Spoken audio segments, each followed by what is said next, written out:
Sobre el papel, Rusia ganó la guerra económica contra Occidente. Después de 4 años de las sanciones más agresivas jamás impuestas a una economía importante, Moscú sigue en pie con una economía que, técnicamente, está creciendo. El rublo cayó fuertemente y luego volvió casi a sus niveles previos a la guerra. Vladimir Putin insiste en que el tiempo favorece a Rusia, pero eso no lo revela el papel.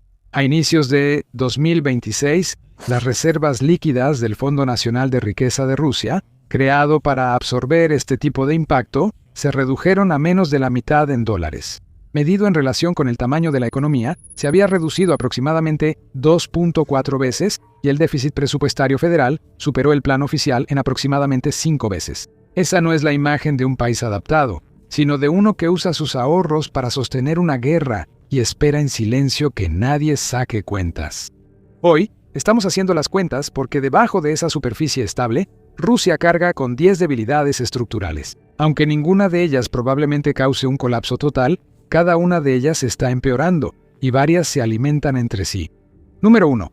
El presupuesto, o la falta de este. Empecemos con el dinero, porque todo lo demás se deriva de ahí. En 2021, el año antes de la invasión, la defensa y la seguridad interna consumieron alrededor del 24% del presupuesto federal de Rusia. Para 2025, esa cifra había subido a aproximadamente el 40%. El número exacto es difícil de determinar porque Rusia sigue clasificando el gasto en proyectos de defensa. De hecho, algunas fuentes sugieren que el gasto clasificado es al menos igual al gasto nominal. Por ejemplo, solo en los primeros 3 trimestres de 2025 se asignaron la asombrosa cantidad de 7 billones de rublos, aproximadamente 88.000 millones de dólares a estos rubros presupuestarios cerrados. Eso representó un enorme aumento del 39% en comparación con el mismo periodo del año anterior. Ahora, observa el lado de los ingresos. Y ahí es donde Rusia realmente está en problemas. Rusia planeó su presupuesto 2025, suponiendo el petróleo a $70 por barril, pero en realidad promedió $58 por barril. Además, esperaba un rublo más débil para aumentar ingresos, pero la moneda se mantuvo fuerte. Los ingresos por petróleo y gas bajaron casi una cuarta parte frente al año anterior, pero el gasto siguió subiendo. Moscú actuó como cualquier gobierno endeudado, reescribió el presupuesto, incluso 2 veces en un solo año. El déficit aumentó a 5.6 billones de rublos, casi 5 veces lo previsto. Sumando los presupuestos regionales y los fondos de pensiones y salud, el déficit total en las finanzas públicas de Rusia fue de 8.3 billones de rublos, eso equivale al 4% de la economía. Sin préstamos occidentales, el Kremlin pide prestado localmente a tasas altas, o usa el Fondo Nacional de Riqueza. Hace ambas cosas. El fondo ya se redujo a la mitad en dólares, incluso con los precios récord del oro que ayudan a mantener su valor. La situación es tan mala que el gobierno se vio obligado a proponer una reducción en el gasto militar para 2026. Según Cipri, es probable que esta medida también cambie para aumentar el presupuesto. Todo esto solo muestra por qué Rusia se está quedando sin dinero.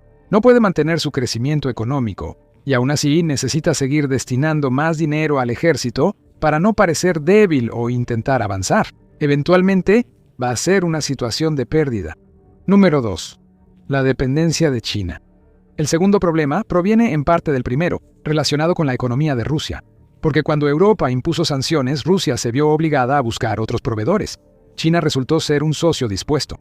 En 2025, China absorbió alrededor del 30% de todo lo que Rusia exporta, frente al 16% antes de la guerra. Aportó cerca del 35% de las importaciones rusas en sectores clave para una economía de guerra como maquinaria, equipo industrial y repuestos. La participación de China alcanza hasta el 90%.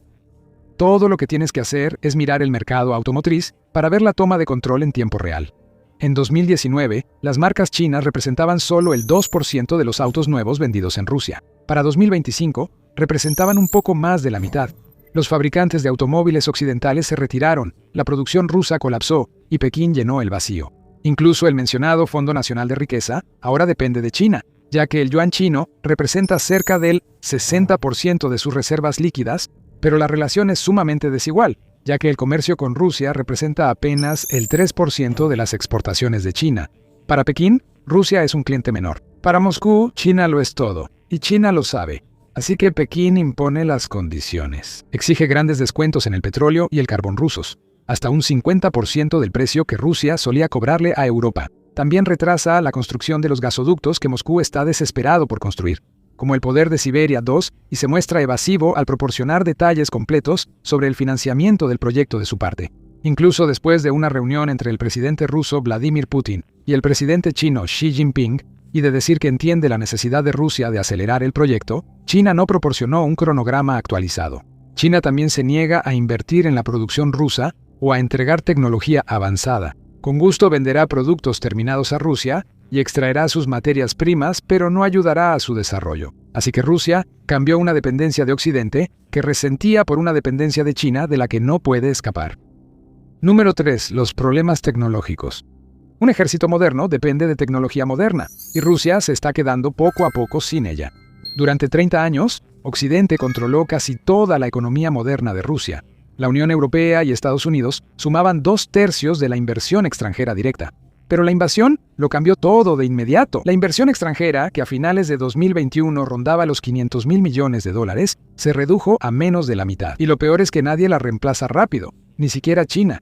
La mayoría de las importaciones chinas no se vinculan a operaciones militares directas. Claro, China ha estado vendiendo drones en grandes cantidades, pero también ha suministrado modelos de drones comerciales utilizados por Ucrania, aprovechándose de ambos bandos para su propio beneficio económico.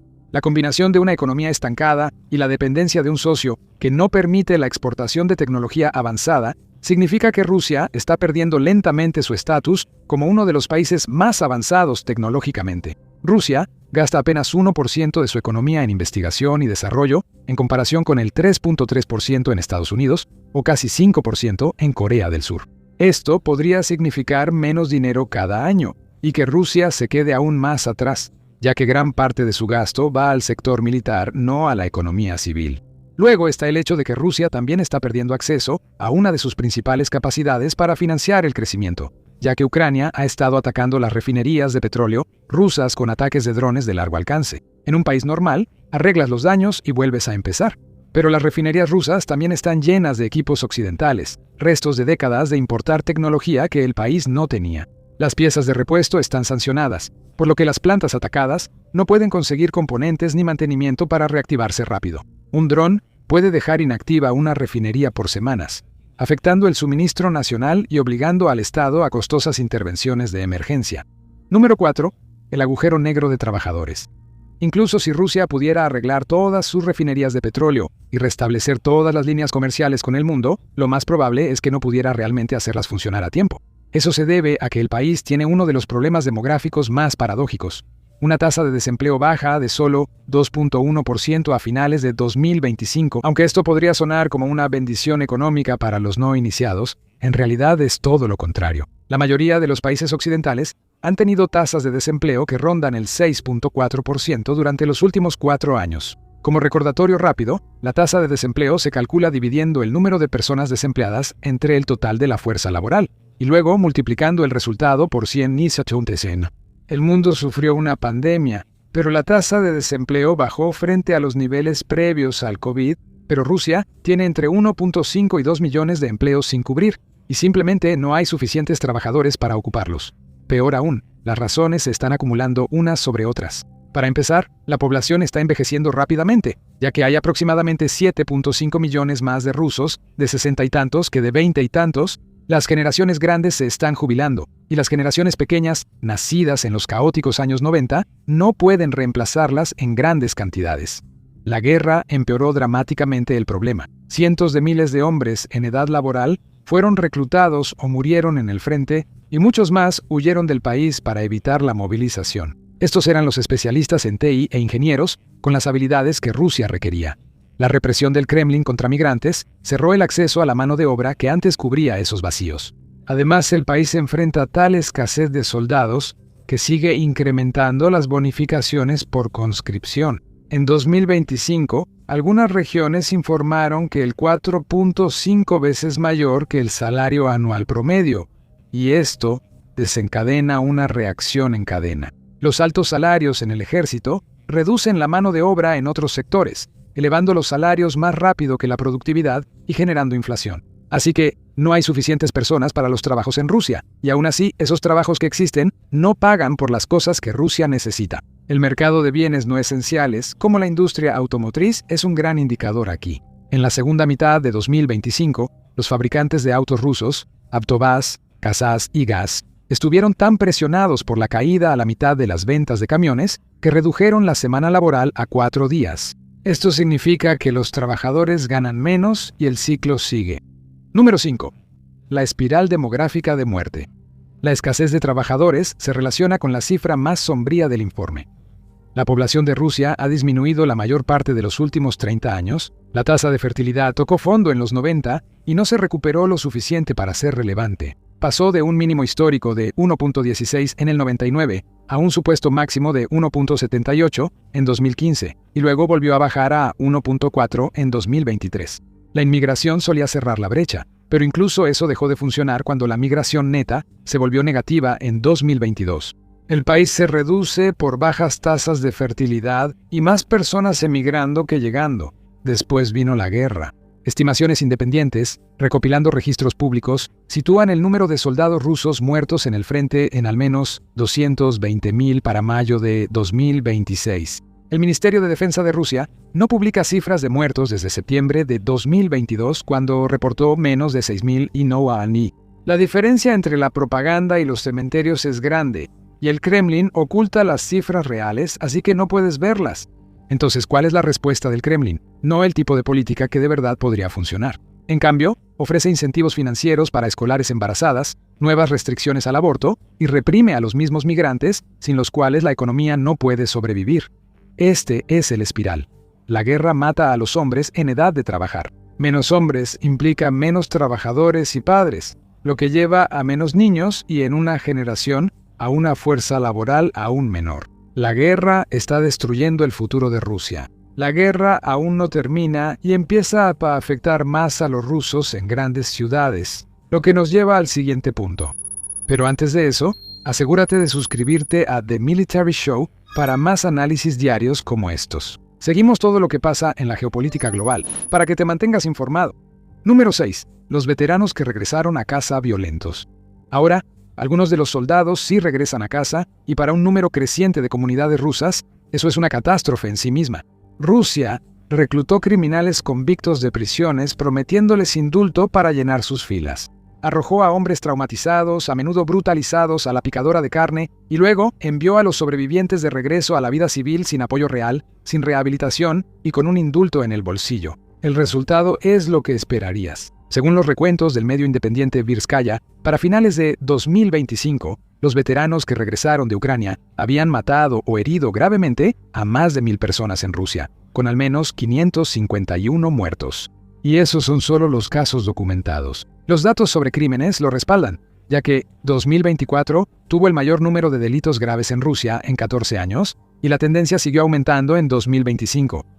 Los focos de violencia también están donde uno esperaría, en las regiones fronterizas con Ucrania, y cada vez más en algunas regiones de minorías étnicas de Rusia. Esto es un golpe para el Kremlin, como nunca lo serían las sanciones.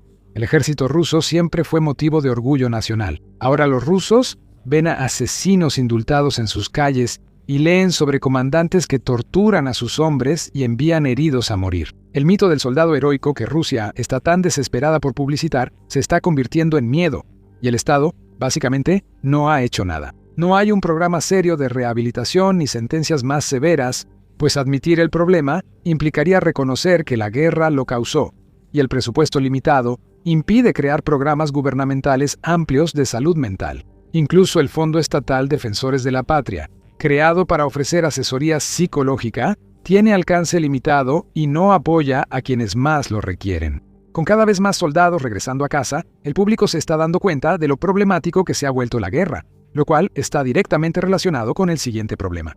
Número 7. El cansancio de la guerra está saliendo a la luz. Ahora, cada vez más personas se han cansado de la guerra, y la propaganda constante del Kremlin ya no es suficiente para contener esa insatisfacción. Esto ha generado una paradoja en la opinión pública rusa. La gente les dice a los encuestadores que apoya la guerra, pero también quiere que termine. Hasta febrero de 2026, en encuestas realizadas por el independiente Centro Levada, alrededor del 72% de los rusos dijeron que apoyaban las acciones del ejército en Ucrania. Y aún así, el apoyo para iniciar negociaciones de paz alcanzó el 67%, lo cual fue un récord, mientras que la proporción de quienes querían que los combates continuaran cayó a solo el 24%. Ese es el menor apoyo a continuar la guerra desde el inicio de la invasión en febrero de 2022. Piensa en lo que eso significa. Cerca de 2/3 del país quiere salir, aunque la mayoría aún apoya a las tropas. La gente ya no cree en la misión, pero no ha encontrado cómo expresarlo abiertamente.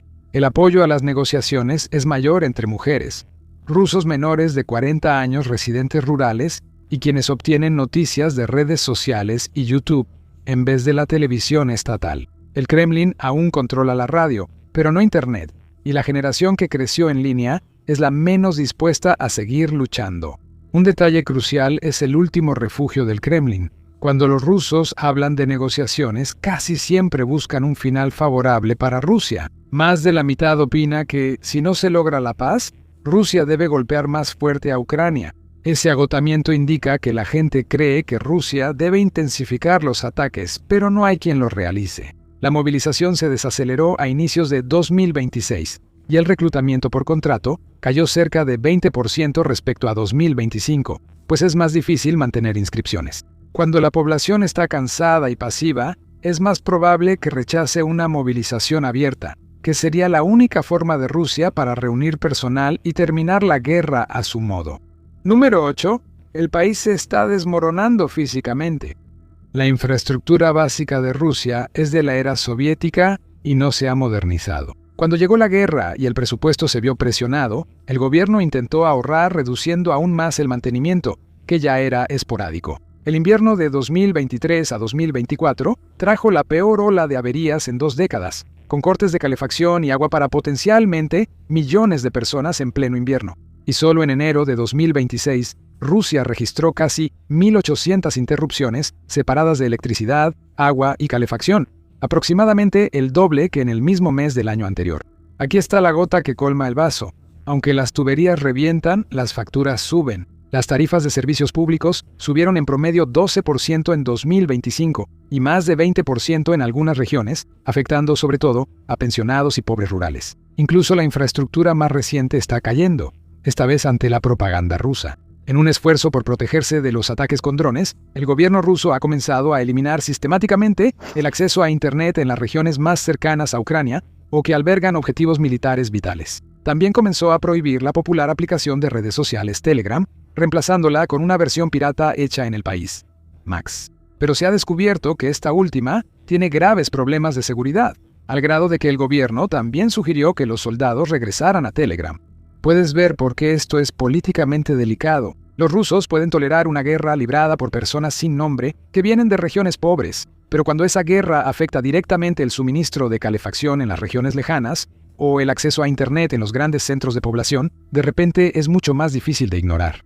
El plan del Kremlin era modernizar con inversiones extranjeras, pero ya no llegan. Ucrania ha desplegado más armas de largo alcance, por lo que los cortes de Internet serán más frecuentes mientras el gobierno intenta controlar las noticias. Pero todo ese esfuerzo es solo parcial, ya que gran parte se la traga el sistema. Número 9.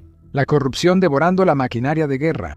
Cada rublo que Rusia invierte en la guerra pasa por uno de los sistemas más corruptos, y gran parte de ese dinero no llega al frente. Antes de la guerra, analistas estimaban que hasta 2/3 del valor de los contratos estatales podían desviarse. Las pérdidas por corrupción superaban más de 1/3 de los ingresos presupuestarios, equivalentes al 6.2% de la economía. Luego, la guerra generó más contratos de defensa, presupuesto para fortificaciones y pagos a soldados. Todo ello propenso al robo. En la primavera de 2024, el Kremlin lanzó una purga dramática en el Ministerio de Defensa, arrestando a altos funcionarios. Se abrieron casos penales por dinero robado en las regiones fronterizas de Kursk, Briansk y Belgorod, las mismas regiones que se suponía debían estar fortificadas contra Ucrania. Pero estas campañas anticorrupción no están destinadas a detener el robo. Buscan reemplazar al beneficiario por alguien más manejable y afín al programa, manteniendo a los demás leales por miedo. Lo que paradójicamente hace que el sistema sea más inestable, no menos. Si las reglas son arbitrarias y tu protección puede desaparecer de un momento a otro, lo mejor es tomar todo lo posible rápidamente. Así que el robo se acelera hasta que no queda nadie más para robar, excepto uno. Número 10. el centro de Rusia, lo que nos lleva a la debilidad que está debajo de todas las demás, la que explica cómo Rusia terminó aquí en primer lugar. Rusia no es realmente un gobierno, es un solo hombre, rodeado de personas cuyo único trabajo es estar de acuerdo con él. Putin toma las grandes decisiones solo, en secreto, consultando solo a un pequeño círculo. No existe un debate real ni control independiente, y pocas personas mantienen sus carreras al decir algo que él no quiere oír. La lealtad importa más que la competencia, y en un sistema así todos le dicen al jefe lo que él quiere que sea verdad. Esto tuvo grandes consecuencias y afectó la duración de la guerra. Muchos analistas creen que Putin pensó que la invasión terminaría en días. Durante años, él decía que rusos y ucranianos eran un solo pueblo, que Ucrania estaba en tierras históricamente rusas y que su gobierno era un títere occidental que colapsaría si Rusia presionaba. Él pensaba que Rusia sería vista como libertadora. En julio de 2021, él publicó un largo ensayo negando que Ucrania sea una nación real, que luego se volvió lectura obligatoria para el ejército ruso. Cuando los servicios de inteligencia rusos investigaron Ucrania, ya sabían la respuesta que buscaba su jefe. El FSB informó al Kremlin que los ucranianos no resistirían, que Kiev caería rápido y que las tropas rusas podrían ser bien recibidas. Así que Rusia lanzó la guerra más grande en Europa desde 1945, basada en inteligencia que básicamente había sido fabricada para halagar a Putin. Nadie en la sala podía decir: «Señor presidente, esto está mal». Y ese mismo sistema dirige tanto el país como el Consejo de Guerra. Se podría decir que lo peor de todo es que todo depende personalmente de Putin, sin un sucesor ni un mecanismo para lo que suceda cuando él ya no esté. Si algo le pasa a Putin, y dado su avanzada edad, esa posibilidad es cada vez más probable, Rusia podría entrar en una lucha interna entre la clase gobernante restante para que lo que quede del gobierno sea desmantelado por partes. Quizá el mayor problema es que estos efectos se alimentan entre sí al grado que la guerra ya no es tan relevante. Si la guerra terminara mañana, Rusia seguiría devastada. Para saber más, mira este video y asegúrate de suscribirte a El Show Militar para noticias diarias sobre eventos globales.